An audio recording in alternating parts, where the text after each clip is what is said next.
The following program is sponsored by Max Out Savings Advisors. The views expressed during the broadcast are solely for entertainment purposes and do not necessarily express the views of KNTH, its management, Max Out Savings Advisors, or its sponsors. Max Out Savings Advisors and members of the Max Out Savings team may or may not hold securities mentioned during the show. Plan for your prosperity. Prepare for your retirement. Safeguard your savings. And nurture your investments. This is the Max Out Savings Show with Ted Gioka, a presentation of Max Out Savings Advisors. Now, here's your host from Max Out Savings Advisors, Ted Gioka. Good morning. Welcome to the Max Out Savings Show. I'm Ted Gioka, and we're talking savings investments in your retirement here on the Max Out Savings Show. Our motto and our philosophy is to save aggressively and invest conservatively. That's the key to building up wealth over the long term. Save aggressively, invest conservatively. And, we're going to go over some of the ideas to help you on the show today when we're talking about the world today, what's happening. Big changes are happening in the markets, in the world. Things are rapidly changing. We're going to bring these all to you today so you can understand how to navigate through this. The other day I was talking to somebody, and we're sitting around, and they retired at 54. And he had a pretty good plan in place, and he had a house and stuff, and he has all paid for. He retired. He had some other land and different asset class investments. And I really said, the biggest problem you have is it's 55, 50, 54. You got a good chance that you could live to be 90, let's say 93. That's 40 years, which is a long time for retirement. And because he's talking about plans, look, you just want to hold on to that as long as possible because you never know when you need it in the future. It really goes to show you that the time frame you're really talking about in retirement. Most people 65. Still a married couple, the number's about 50%. One of y'all lives to be 93. That's nearly 30. Even if it's 95, it's 30 years, and so a lot can happen in that time. Wars, inflation, deflation, no telling what's going to happen, and so you have to manage your money along those lines. And so, you want to have a diversified portfolio across all asset classes. You want to have a risk management in place, which I believe many people do not have it. I think the S&P 500 has gone up and had a remarkably good run. It's, 35, to 50, 60%, depending on who you talk to, above what the norm is on it. And there's decades when markets do nothing. And so you've got to be able to manage through that. Now, a couple things. Interesting story I saw this week it was actually Barron's, but the numbers are about 4.15, somewhere is the percentage you can take out of your retirement, and that's pretty tough. Which means if you've got $1 million, you can take out $40,000 a year, $41,000. That's not going to get be very far, and $1 million in most people's mind is a lot of money. And part of that was really driven by the collapse in interest rates after the great financial crisis, where they took rates down to zero. I think the 10-year at one time went as low as about 0.5%, which means you're getting at 0.5% for 10 years. Money markets were close to zero for years, nearly a decade. Of 2009, and they started going up in 19, and then went back down after 20, and now they're about 5%. So, which is a big difference. There's a huge difference between 0.5% of your money funds and 5%. And now rates have come back up. And J.P. Morgan did a study, and what they figured out was that you could take out 5.6% for men and 5.3% for women. Now, it's like, wow, women are getting screwed around. No, actually, they're living longer, so they have a better deal. And so But what they came up, their portfolio was more 30% stock, 70% bonds. Well, you can do that now because we're not in this zero inflation world, ZIRP inflation, zero interest rate world. At one time, there was people at the Fed and elsewhere talking with all seriousness about negative interest rates. I'm like, you people are going to destroy the financial system and wipe out people's retirement. But they didn't seem to care. They just wanted to support Wall Street. And so now Bill Bingen, who is probably the best at this, he did the original thing 30 years ago, and his number was about 4.1. I forgot the exact, a little more than that, but he's now coming out with a new book, and his number is closer to 5. He hasn't really released it yet, but he's got his numbers are more of a 50% stock, 50% bond split. But it's interesting; these people are looking more at bonds now because they're yielding more. And you can kind of lock in a reasonably good return on bonds in income, and so if you can get 5% on fixed income, it puts you in pretty good shape going forward. And by the way, the one thing about these numbers is, in theory, it grows with inflation. So the good news is, with these higher interest rates, we're able to take more out of your retirement. So this is something we're probably going to hear more of. It's interesting. In both cases, they increased the bond weighting over the stock weighting. Markets are very high, right? And what these guys are looking at, they're looking at long-term returns. And as I said, the S&P 500 probably 35% overvalued. Maybe it goes down 35% next week, or maybe it takes 5 years to go back to fair value and just does nothing or drifts down.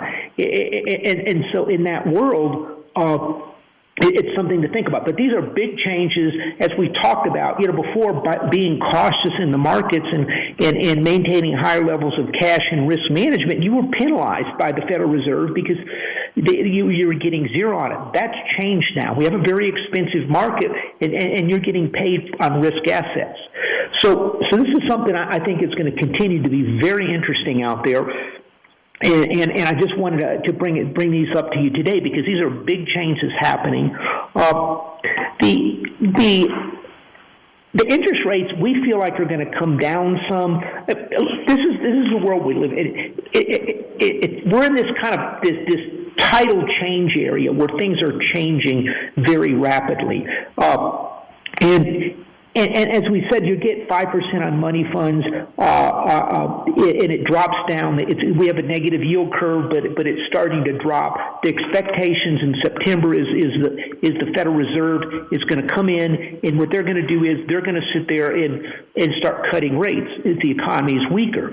We've been talking about this. Last week or so we said, look, we think, well, actually longer than that, we've been saying the economy we think is starting to slow down. I think we're starting to really see that. And there's some interesting things out there. As we said, we talked about, we shifted some of the portfolio into longer-term treasuries here recently for small amounts, more of a trading thing. This is the world, like I said, very high interest rates, 5% on Fed, over 5% Fed funds right now. The looking out further out on the 10-year curve, it's about 3.7% right now, and so what's going to happen is the rates are going to probably head that way. Now, what we're seeing is the economy. The economy it appears to be slowing down, and there's some interesting statistics I saw here today as far as where recession probabilities, and if you look at the S&P 500, it's saying there's about a 9% chance of a recession coming up. A high yield saying 6%. Now, investment grade's about 9% chance. So it's like, look, no recession coming up, clearly. But if you look at the 5-year Treasury, it's telegraphing a 70% chance of a recession. If you look at base metals, 62%. And so what?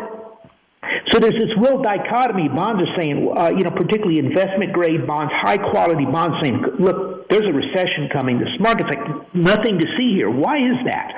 I tell you what we've been looking at is for the last 4 or 5 years, about the last 2.5 years, Wall Street has been warning of a recession. Companies have been talking about how cautious they are because they're expecting a recession. The recession has never come. And everyone has finally drank the soft landing Kool-Aid on Wall Street, which is, hey, the Fed's going to start cutting rates here coming in September. And this was about a month or so back. They're going to start cutting rates. Rates are going to go down. We're going to a soft landing. I mean, this is like perfect. You're like, wait a minute. We rarely have ever had a soft landing in the last 100 years or more. So why would you think it's kind of like when you jump out of an airplane, you're like, hey, this is great. Things are fantastic. We're going to have a soft landing until you hit the ground and you don't have your parachute. And so what we're looking at here is after 2.5 years of basically the sky is falling on the recession, people are like, look, it's not going to happen. But if you look at the numbers are not looking good on the economy. If you look at some of the metals, they're dropping. If you look at some of the commodities, they're dropping to some extent, but more, not really that much. But where they're really starting to slow down is the jobs numbers.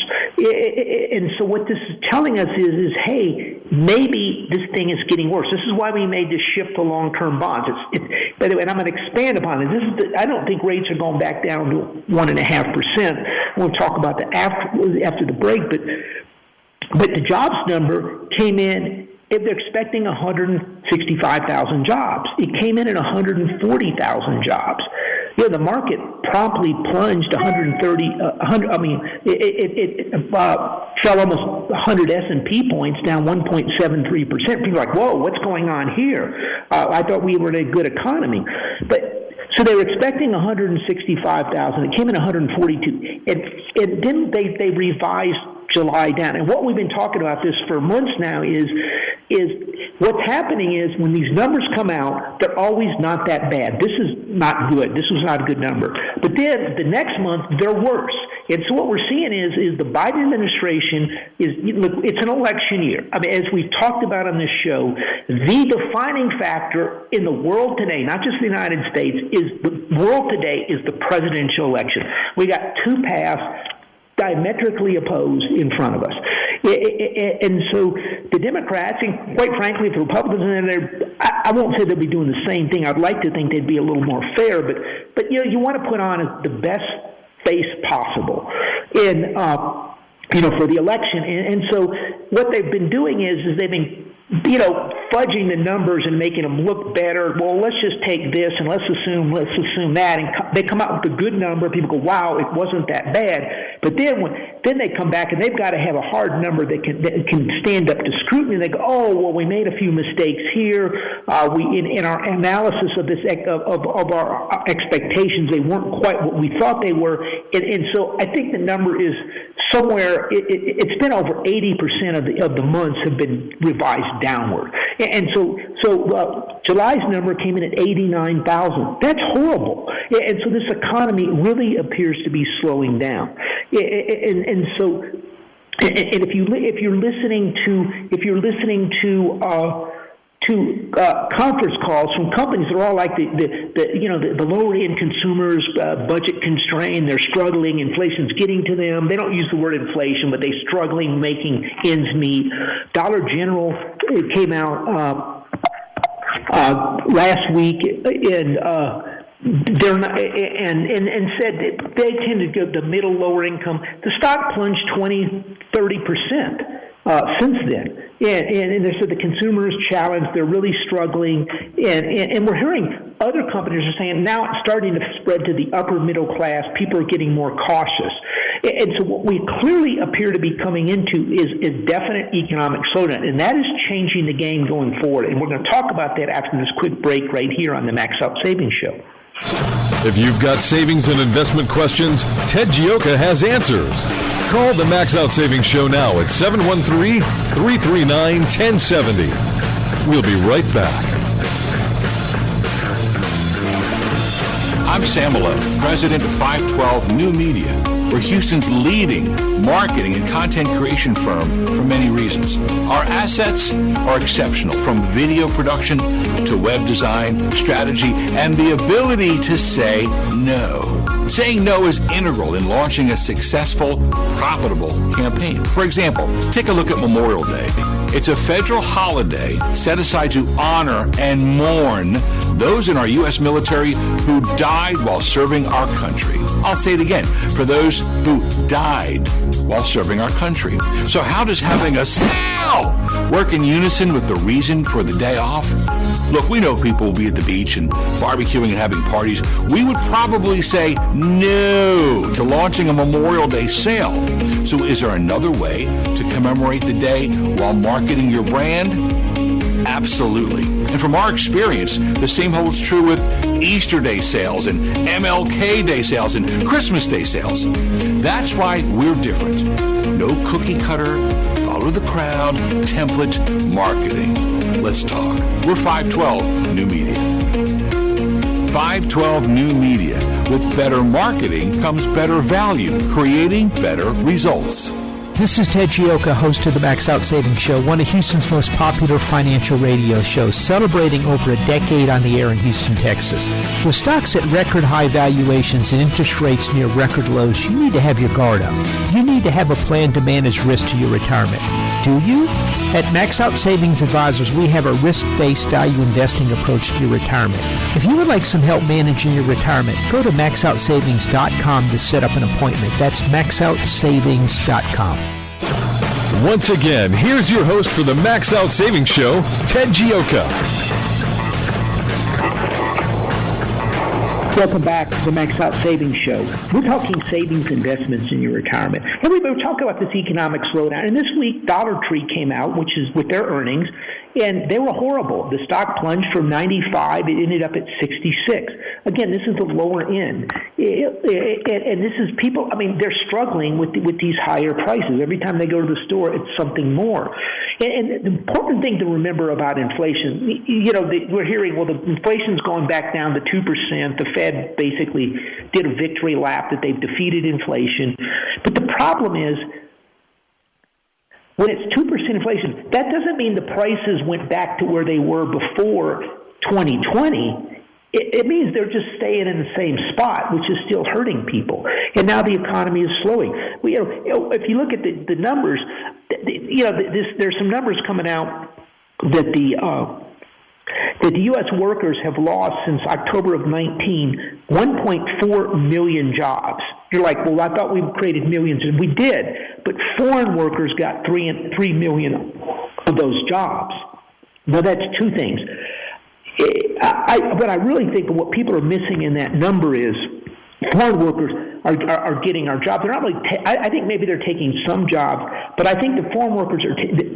The government is giving them special ability to work. So they come in, they sneak into they pay their toll to the Mexican cartel that's making I think $14 billion a year, according to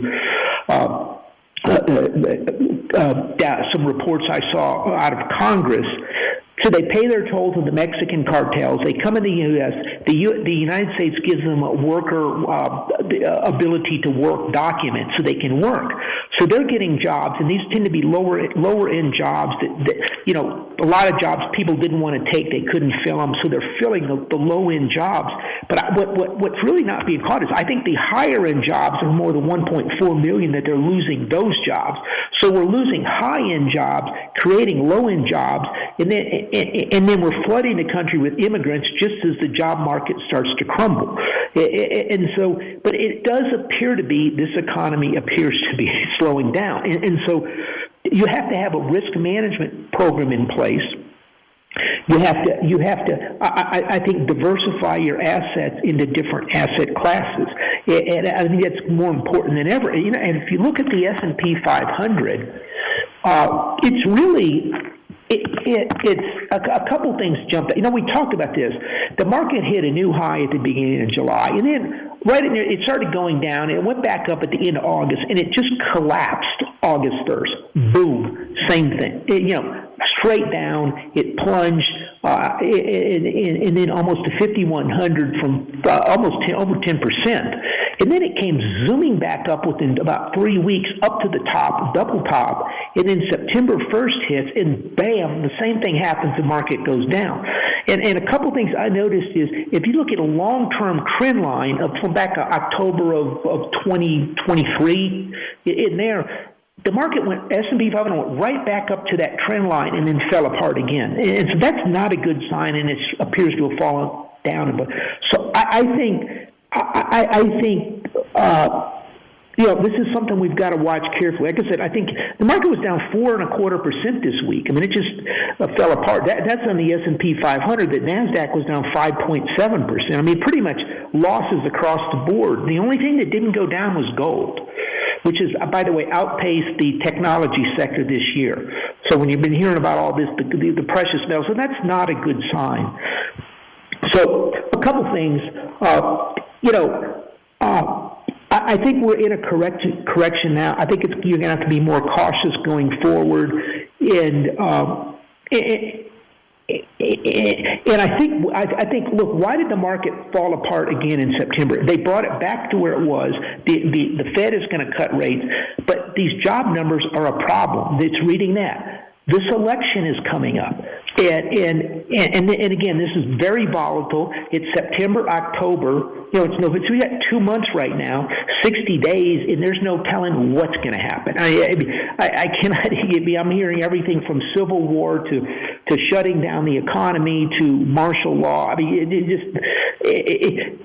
typically I would say that's completely ridiculous, but I mean, you never know what's going to happen because it's just been one thing after another, and this has been disappointing. Other night I had a talk. We were up late talking with a good friend of mine, and he was kind of a brilliant person, and it was just really some of the stuff that he came up with, and we're talking technologies and different things, and he's like, human beings don't have the emotional capacity. I mean, we're talking about all across, in the galaxy almost, we're behind in technology, but humans, where they really are struggling is emotionally dealing with things. It's like there's wars everywhere, there's all these problems, and it's just you're kind of like, what can you do? And I think, it really makes you think. And then last night I was at a concert. Ruthie Foster was one of the people. She was playing, and she played the song "If I Had a Hammer." Extraordinary. I mean, there was numerous people playing, and she got a huge standing ovation after she played that. And it was. If I had, it talks about the hammer of justice and the bell of freedom, and really, I think it's an old civil rights song, but it almost applies to today. What's happening, where the justice is not fair. If you're conservative, they're applying one set of justice to President Trump and his people. They're kind of not playing fair. It's not, people don't feel this is just. In freedom, there's a huge battle for Twitter. They want to try to shut down Twitter and any discourse at all. I mean, the reason why we have the freedom of speech was because in England, if you criticize the king, they take your head off or you'd be in the dungeon. And so you weren't when you have that type of society, you develop a static society where everyone's afraid to say anything, and we've had a dynamic society because people can go back and forth. There's huge discourse, and I think we're back almost to the 1960s in a way. And I think things are fundamentally changing in the United States right before our eyes.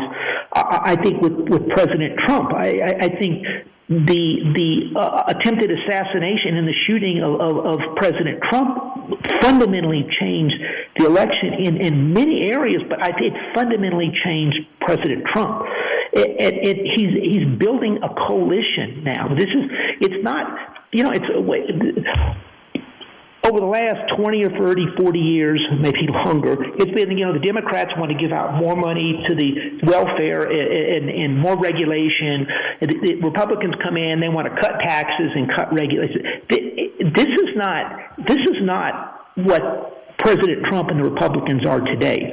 This is a coalition they're putting together here that's fundamentally different. I mean, if you look what they don't want wars. If you look, they want to improve the environment. They're not interested in CO2, but the environment needs to be improved. Look what's happening all across our country to people. They're not healthy. You go look at people in Europe, and they're like, well, they seem pretty healthy, and they seem to be eating. What's the difference? And I think 60% of our children have a different type of medical maladies. I mean, that number used to be 10, 15%. And people are fighting back and forth. There's crime everywhere. The borders are open, and there's just people are unhappy. And so, but what he is doing, and I think this is fundamentally different, and I don't think people understand it. He has put together a coalition. I think Donald Trump Jr. has really been the big push.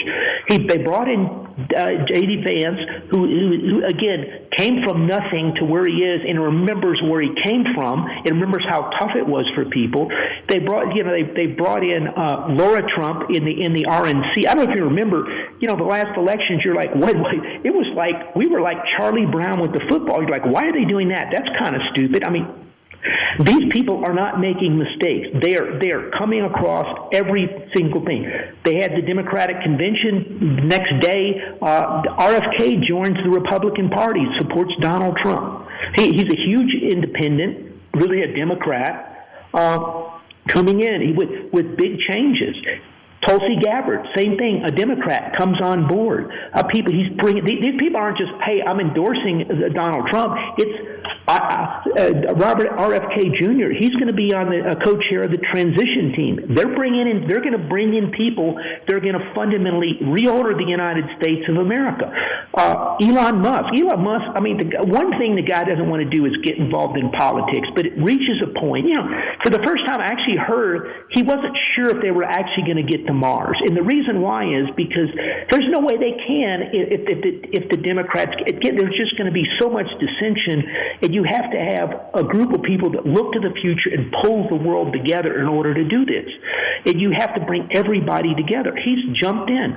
He sees that we can't keep spending $1 trillion every 100 days. Borrowing $1 trillion an additional every 100 days, expect to survive as a republic. If the country crashes into depression, it's harder to do things. If you look at one guy if you look over the last century, there's maybe 5 guys: Henry Ford, Thomas Edison. Elon Musk is one of them. He sees what's happening. He goes, look, I'm willing to help form a government efficiency committee. Donald Trump said, yes, we're going to support a government efficiency committee, because rather than cutting your Social Security, your benefits, why don't we look at cutting wasteful government spending? Because it's going to come to that. You can't keep borrowing $1 trillion every 100 days. But these people, he's pulling together a coalition of people. RFK Jr., honestly, I think that the reason they have Kamala running is I really think the Democrats were worried if they threw it open, RFK was going to win, and they wanted to keep him out. It was a colossal blunder on their part. At a minimum, she should have immediately pulled him in, and she wouldn't even talk to him, because they didn't support RFK's beliefs. He doesn't believe in wars. He believes we need to clean up our food system. He needs to clean up our drug industry. I mean, the prices we're paying for drugs are ridiculous. I mean, these weight loss drugs coming in at $1,000 a month, and you start looking at the numbers on them. The drug industry is the only industry in the world that has zero economies of scale. How is that possible? Because the government won't negotiate with them. Instead, you pick the phone up and go, yeah, we like this Wegovy. It's really good. Yeah, we'll pay for it. Yeah, this is excellent. Well, look, we're not paying $1,000 a month. We'll give you $400 or $300 a month. Well, we can't do that. Look, do you want millions of people on your drugs or not? Okay, we can do it. How hard is that? But they won't do it. But Donald Trump is seeing this. He's bringing people in. He understands they want to kill him off. I've never seen anything like this Secret Service investigation. Look, the one thing the Secret Service knew is the one person in the country that people wanted to kill off was Donald Trump. There was no doubt. And you look what they did. They went and gave him low-level Secret Service protection. They had Homeland Security people that they watched a 2-hour video on how to protect the president. Was like 70% of the people on the team. They didn't protect him at all. They didn't even work with the local people. I mean, somebody at the very top of the Secret Service knew what they were doing and did this deliberately with the idea, hey, maybe we get lucky, they take him out, and then everybody stays in power. It's hard. I mean, there are so many mistakes on that thing. It's not just like, well, the Secret Service sniper was distracted over here, or it's not one little thing. It's an utter cascade of failure, unlike anything I've ever seen. And so clearly, it was basically benign neglect to get the outcome that they wanted. And so this is unacceptable. And so what's happening is there's a coalition coming together that is coalescing around, let's change the United States for the better. Why can't we all get along? Why can't everybody be treated equally? Why can't we have discourse and freedom of speech? Why are we fighting these wars? I mean, if you look at these ridiculous wars, how much money is it costing? And they can't show any. I've had 2 of my kids in the military. We support the military. And it's like, look, we should see evidence that we're winning, and then after World War II, we helped rebuild Japan and Germany. It all worked perfectly. Since then, it's been one ridiculous thing after another that's costing. The Russia-Ukraine war is absurd. How much this is costing us? I mean, they're going to get the same outcome they had before, unless they happen to trip into a nuclear confrontation over this. And Putin's talking nuclear weapons. I remember, I was exceptionally young. One of my earliest memories was how terrified my mom was with this Cuban Missile Crisis. My father got called up, and and it was like we have clients that have told us we were taken out to the family farm. They moved us out there. People were so concerned about a nuclear thing, and now it's like Putin says he's going to possibly shoot off a nuclear. We don't care. We're going to take him out. I mean, it's absurd what has happened in this country. And these people are going to pull it back together. Donald Trump is going to do this. Again, look at the people that he's brought in. Donald Trump Jr., Laura Trump, younger people, Elon Musk, RFK Jr., Tulsi Gabbard, Vinay, all these people all want to, Dr. Ben Carson, these people all want to change things. They have a view that everyone should get along. We should do what's the best for the United States and help our country and help the world out. It's a fundamentally different thing. It's not hey, we're cutting taxes and we're going to reduce regulation. Because look, one thing you have to plan long term, we do retirement planning at Max Out Savings Advisors. One thing you have to understand is that, look, when you're borrowing $1 trillion every 100 days.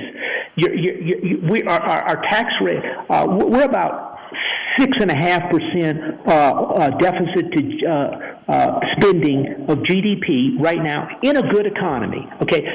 We've never had that level outside of World War II in a good economy. What's going to happen when we get in a bad economy?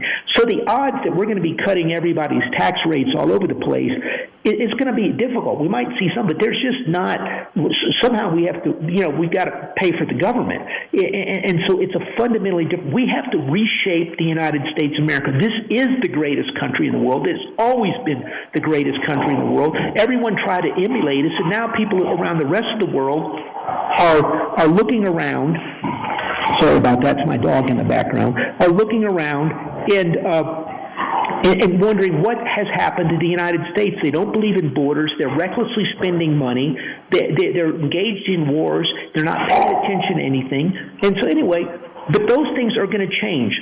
I tell you what, let's take here a quick break and be right back right here on the Max Out Savings Show.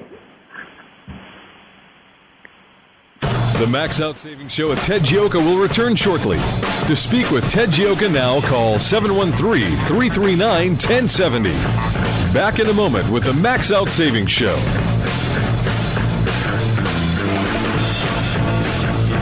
Hey everybody, Charlie Kirk here. Ted Gioka, the founder of Max Out Savings Advisors, always says, save aggressively and invest conservatively. He specializes in helping people grow their retirement account with as little risks as possible. Ted combines working knowledge with the intuition gained from over 25 years of experience of value investing in the stock and bond markets for retirement accounts. Like you, Ted is deeply conservative in life and in his investment approach.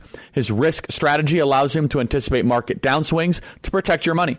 Ted is also the conservative host of the Max Out Savings Show. You can listen to him every Saturday morning at 10 a.m. right here on The Answer. If the idea of saving aggressively and investing conservatively appeals to you, the best way to get to know Ted is to call him.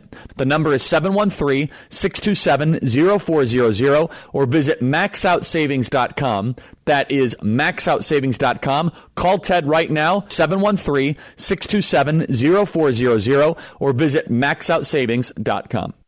In the 1970s, the big song was the Bee Gees' Stayed Alive. Well, it was difficult back then to stay alive if you were a retiree. Inflation was running rampant, and since then, over the last 25 years, it's gone away. Well, inflation's coming back, and it's going to endanger your retirement. If you're a retiree, inflation is your biggest enemy. Hi, this is Ted Gioka of the Max Out Savings Show. If you need help with your retirement, I'd like to help you out. Go to maxoutsavings.com. That's maxoutsavings.com, and we'll show you how you manage through inflation. Don't let inflation destroy your retirement.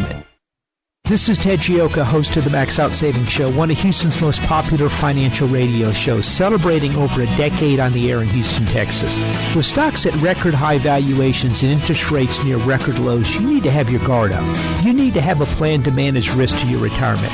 Do you? At Max Out Savings Advisors, we have a risk-based value investing approach to your retirement.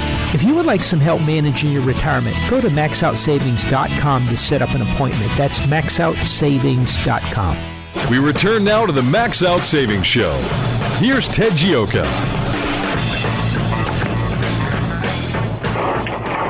Welcome back to the Max Out Savings Show. We're talking savings and investments, and we're just talking about the fundamentally different Republican Party than it has been, and how it's going to shift its focus to the American people versus war and open borders and out of control spending that's happened in the past. And this huge shift, one of our listeners just emailed, Alan Dershowitz has left the Democratic Party, become an independent. Now Kamala's gotten a couple endorsements as well. She's gotten Vladimir Putin and Dick Cheney. I mean, it just goes to show you versus RFK and Tulsi Gabbard. So this shift is happening out there, and I think what I think is going to happen is I think Donald Trump is really gaining. I think President Trump is going to win this election. Tucker Carlson had Vivek Ramaswamy in one of his talks, and they had a surprise guest in California, RFK, and the place went wild when they saw RFK. I mean, he is immensely popular, and he's bringing the independents into the coalition, and this is very exciting. I think he's really gaining strength, and this appears to be possibly factoring into the markets. And I'm not sure if it's.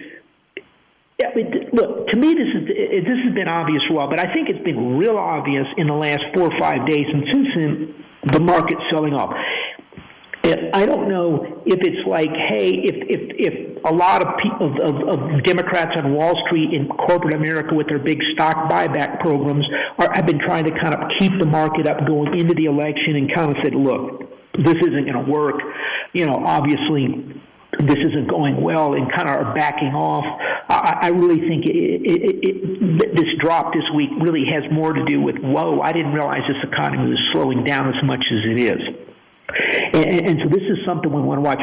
But I do think Donald Trump is going to win. I think he's going to win more than expected. And I think he's possibly putting together the best coalition since Ronald Reagan came in. I mean, fundamentally completely different from the old guys that, were buddies of Donald Trump. He brought in Giuliani and Wilbur Ross and those people. This is a different Vivek, RFK Jr., Elon Musk. These people want to change the world. They want to change the United States for the better for all Americans.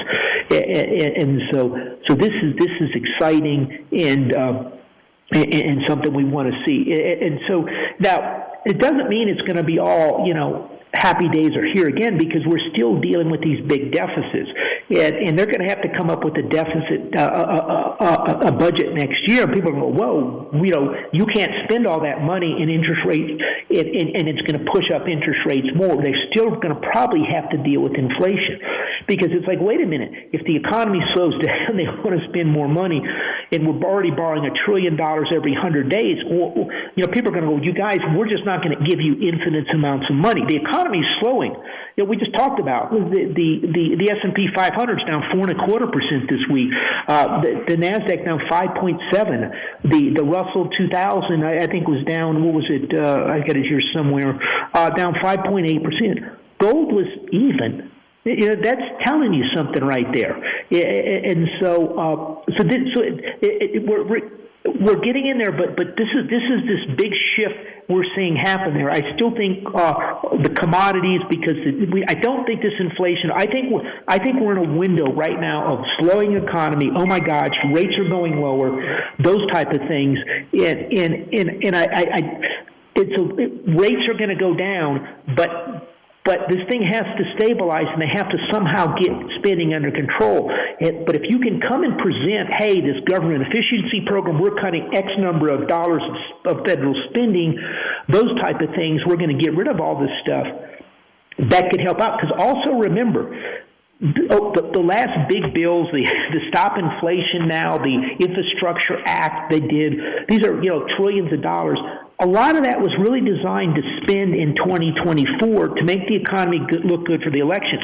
And so the smart money realizes that, hey, that's going to start dropping off as of September here pretty quickly. Yeah, if you go all over any town, there's construction work going on in town. That's because they give out these big, these little construction contracts because they want the economy looking good for the election, and that's going to drop off.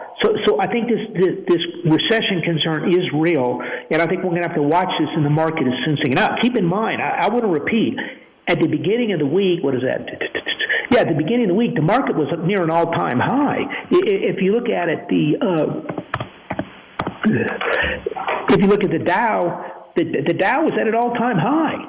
This was, going into a slowdown, into a volatile election where we no telling what's going to happen, and because rates are going down, they're happy about it. But the problem is, typically, when the Fed cuts rates, the market has been anticipating it for 3 or 4 months of a recession. Like, oh no, we're going to a recession, and they've been selling down the market. This time, they've been bidding up the market. So big differences there. So we'll see what happens, but those are some of the big changes that are happening in the world today, and we want to kind of continue to watch that. Looking out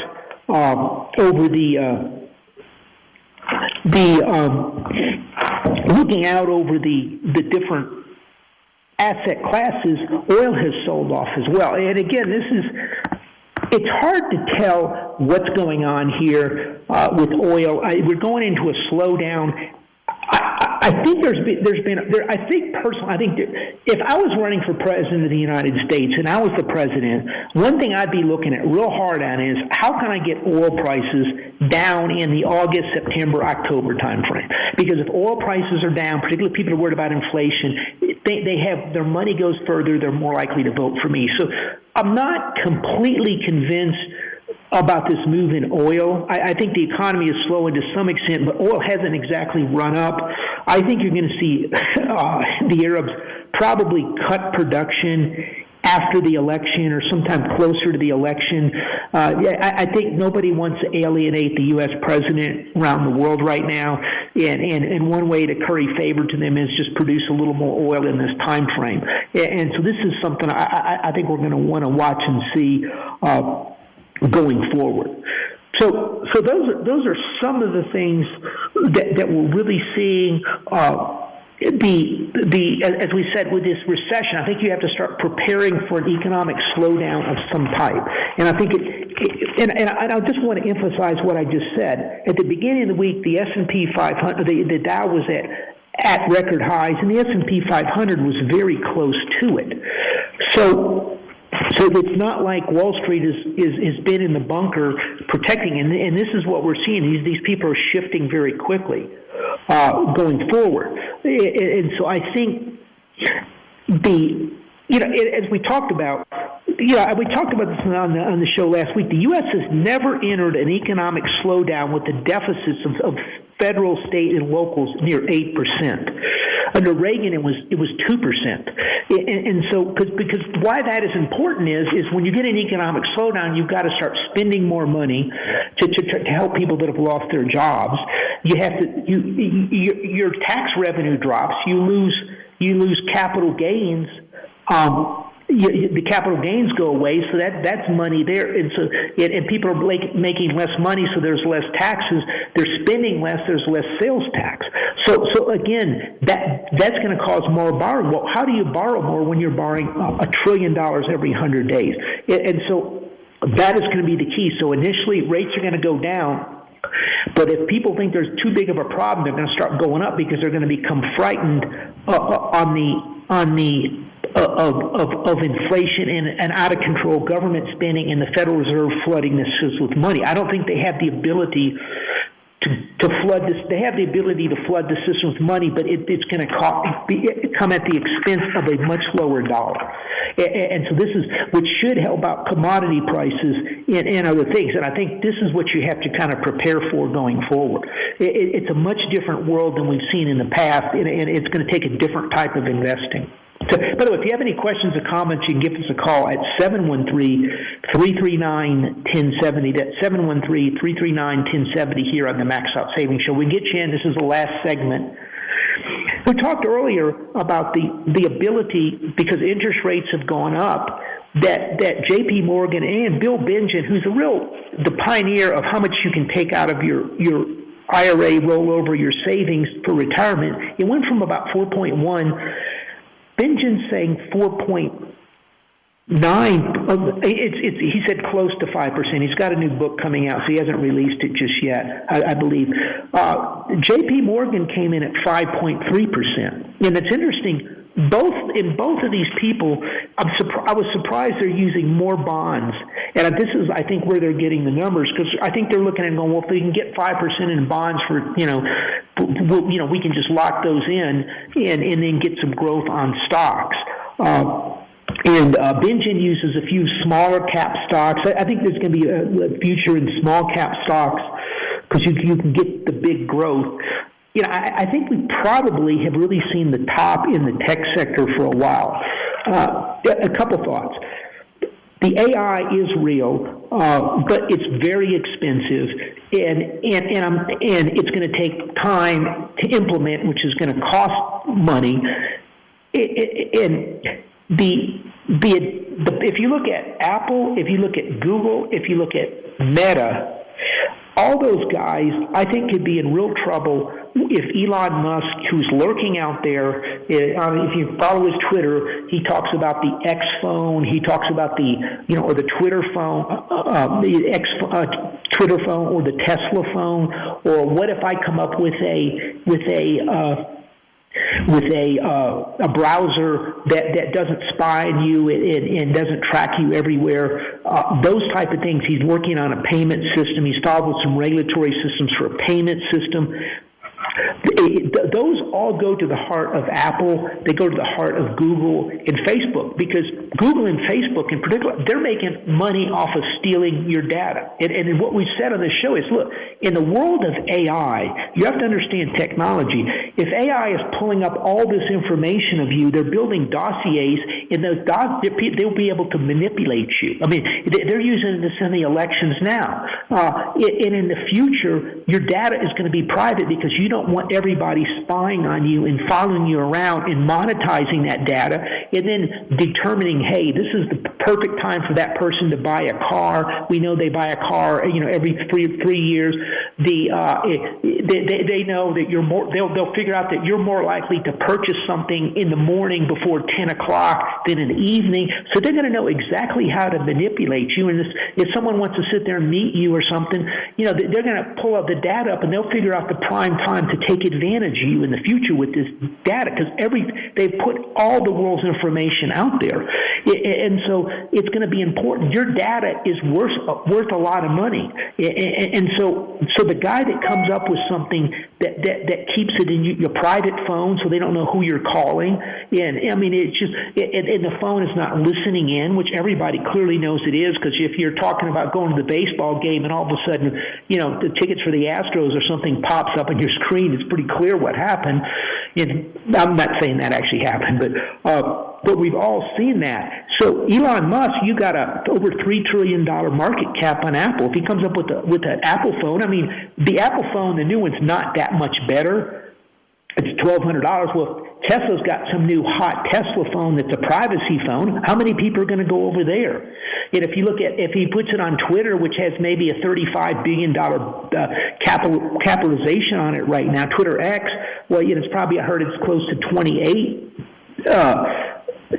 billion. If he comes up with a phone, what is that? They got $28 billion market cap. You have $3 trillion. He just comes up with a phone. He can pick up $100 billion in market cap real quickly. Same thing. People, if you look at YouTube is censoring every single Republican and out there and Trump supporter. They're always being kicked off of YouTube. The minute they say anything at all, they're kicked off for, quote, disinformation. And the other side can basically sound like, Adolf Hitler on the other side, and nothing happens to them on the Democratic side. Well, people are going to get tired of that. So if Elon Musk comes up with a system that is fair to everybody, people are going to want to flock to fairness. They want freedom. That's why everyone came down and said they wanted freedom from all over the world. They want a better situation.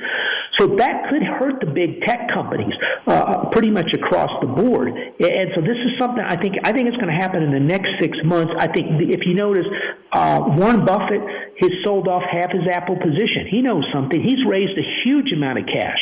The highest level of cash he's ever seen. He's selling Apple, Bank of America. He thinks something's coming up here, an economic slowdown or something. And so he's raising cash. You should raise cash and have a defensive plan in place. So if you need some help, go to our website, maxoutsavings.com. You can request an appointment with me, and I'll be happy to sit down and show you how we manage money. We use Charles Schwab to hold the assets and as a custodian, and we use our value investing approach. If you need some help, go to maxoutsavings.com. It's maxoutsavings.com. But look, at a minimum, sign up for our free newsletter. It's completely free. We don't bother you. We send it out once a month talking about all types of fascinating ideas and things happening in the world. And we try to bring things that other people aren't saying. We try to tell you what we're here, what we that other people don't. Anyway, it's maxoutsavings.com. Request a free report. Remember our motto and philosophy, which is to save aggressively and invest conservatively. That, my friends, is the key to building up wealth over the long term. Save aggressively, invest conservatively. I will see you next week right here on the Max Out Savings Show. Thanks a lot for listening.